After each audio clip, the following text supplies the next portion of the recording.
it is time for some cardio. We're doing cardio outside right now. I'm doing it 5 times a week for an hour, 60 minutes. So it's a very nice start of the day just to do cardio in the morning, walking outside, sometimes using the bicycle. But yeah, it's very healthy too, especially when you're getting heavy, or when you are heavy. Doing cardio is very good and a very good way of burning energy because every step costs quite a lot of energy. Okay, now it's getting exciting because I'm starting to lose true fat. The definition is starting to show more and more, and when that happens you look bigger and bigger despite your weight going down or staying the same. Maybe when you're filling out at the same time, you will look a lot bigger because of the illusion of bodybuilding. That's what it's all about, and that's what I will certainly bring to the stage. And look at this environment, you guys. Isn't it amazing? Pure nature. It's the best way to spend the morning, walking in nature. I really like it. Time flies. Before you know it, you've burned a lot of energy. Burn a lot of fat again. And that's what it's all about. So, when I go home, I will have my first meal. Oatmeal, almonds, raisins, whey, almond milk, and cinnamon. Then I'll have 3 more meals with rice and fish and vegetables. And then I will go to the gym to train legs. Training legs indeed, and I'm training alone today, so I'm modifying my workout just a little bit, but still making it as difficult as possible, as challenging as possible. I actually first started out with some leg extensions, warming up the knees and warming up the quads before doing the back squat. Why? Because I want to feel the pump in the muscle that I'm working.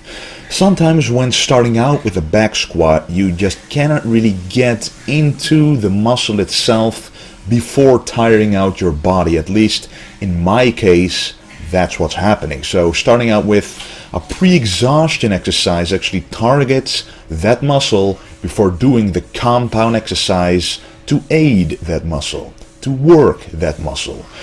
And I'm actually doing 8 sets of squats, but when I reach 140 kilos, I will actually do a lot of sets with just that weight.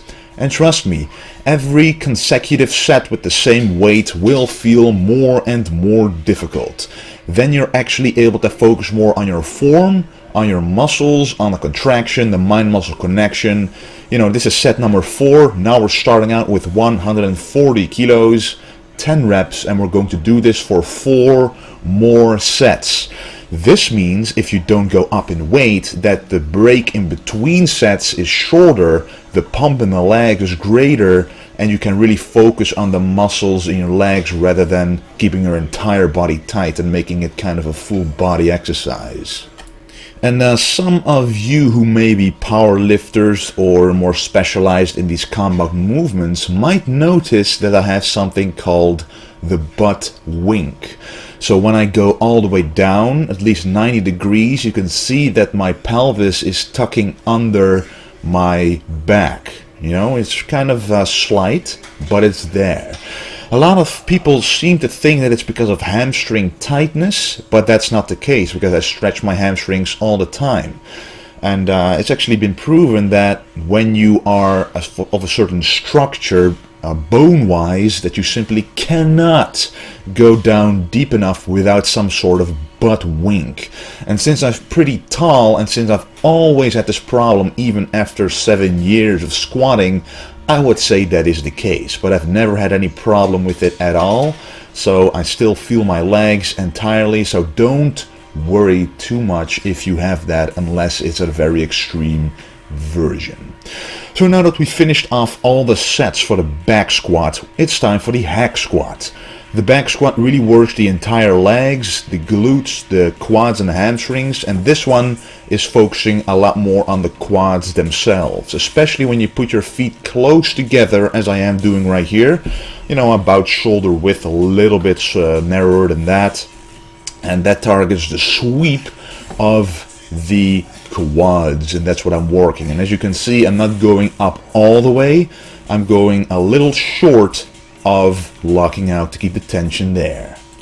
Okay guys, What I'm doing right now, I did leg extensions before, warming up the quads. Then I did some back squats, and I stopped at 140 kilos and 5 sets of that to really tire out the legs and not the entire body, because when I go too heavy on the squats, what I notice, my entire body is tired and my legs aren't as pumped, and right now I can definitely feel the pump on my legs. And right now we're going to do hack squats. We're doing hack squats. It's a narrow stance, working the sweep of the legs. So let's do it. Since the legs are pretty fatigued from the last exercise, the back squat, you don't want to go too heavy on the hack squat or on any other compound exercise you do afterwards.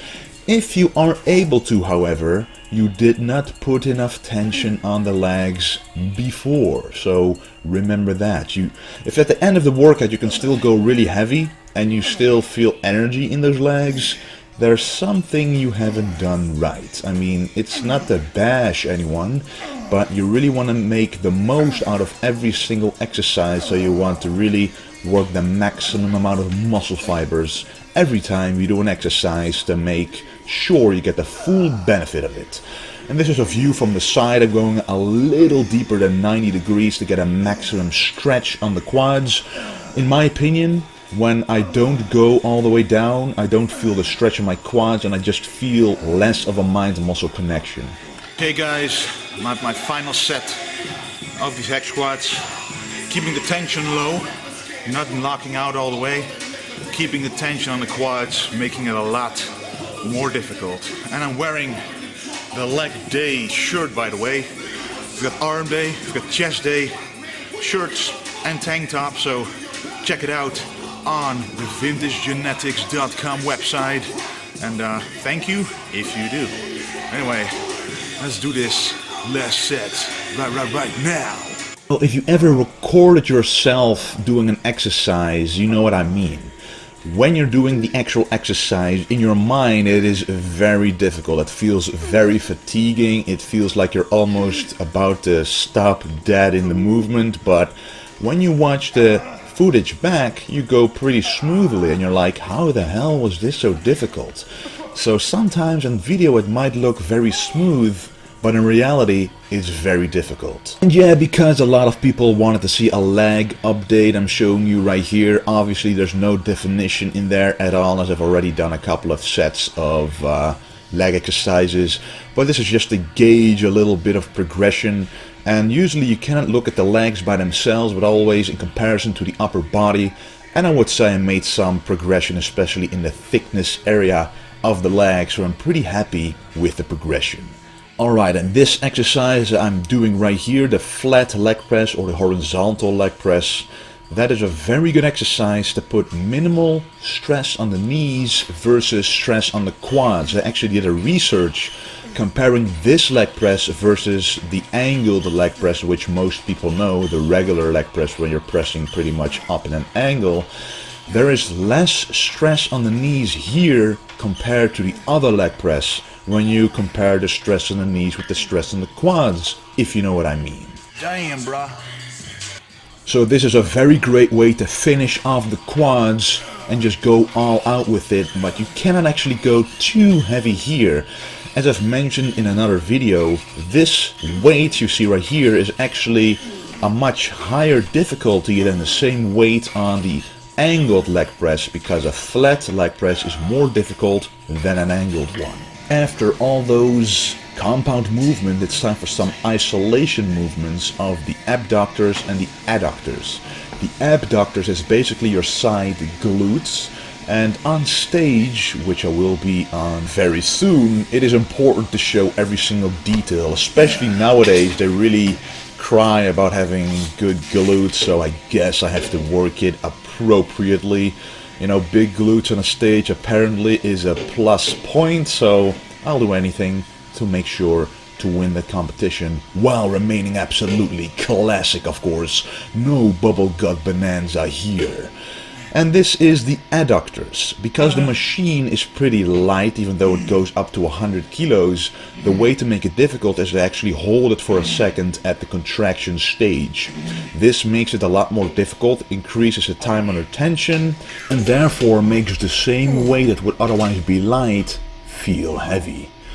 And then the seated calf raise. I decided to do 8 sets of this, so I'm only doing this exercise, the seated calf raise. Sometimes it's good to focus just on one exercise instead of 2 different ones if you really want to go all out on a single exercise. Sometimes people like to do the seated calf raise for 3 sets and then go over to the standing calf raise, but if you don't have developed calves, sometimes it's smarter to stay to one exercise during one workout, and the next workout you go to another exercise, of course. But this is to really go to the maximum and not cheating yourself by not going to the maximum because you're saving up for the following exercise. And I'm showing you these different angles so actually see the 2 halves of the calf that you're both training if you contract the calves properly. So yeah. So this was the leg workout, you guys. Again, check out vintagegenetics.com for the new training day gear. I want to thank you for watching, and don't forget to stay golden.